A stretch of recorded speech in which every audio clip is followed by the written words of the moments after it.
అందరికీ నమస్కారం. అనంతకోటి ఒత్తుల నోము అనంత చతుర్దశి రోజు అనంతకోటి ఒత్తుల నోము ఈ విధంగా సామూహికంగా చేసుకున్నారు. చింతల్లో ఉండే నీలి శివకుమార్ శ్రీదేవి గారి దంపతులు ఇద్దరు కూడా కుకుట్పల్లి ఐడియల్ చెరువు దగ్గర ఉండే అనంత పద్మనాభ స్వామి ఆలయంలో సామూహికంగా ఈ విధంగా అనంతకోటి ఒత్తులు వెలిగించుకున్నారట. బ్రాహ్మణుల చేత సంకల్పం చెప్పించుకొని చక్కగా కథ కూడా చెప్పారట. ఈ విధంగా పూజ చేయించి తర్వాత అనంతకోటి ఒత్తులు వెలిగించుకున్నారు.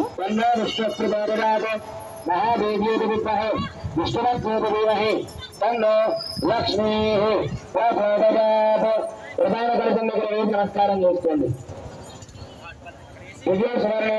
మంత్ర పుష్పాక్షరాన్ సమర్పయామి. మళ్ళీ ఇప్పుడు మగవాళ్ళంతా కూడా అక్షరం చేతిలో పట్టుకోండి. అమ్మ వినాలి ముచ్చట్లు.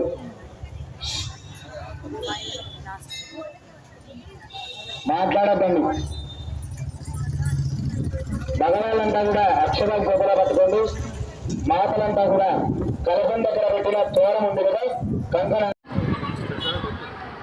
లేచి నమస్కారం చేసుకొని శ్రీకృష్ణుడు చూడగానే ఆ ధర్మరాజు చిరునవ్వుతోటి ఎదురేది స్వాగతం పలికి ఆ శ్రీకృష్ణుడికి మర్యాదలన్నీ కూడా చేసి ఉచిత ఆసనం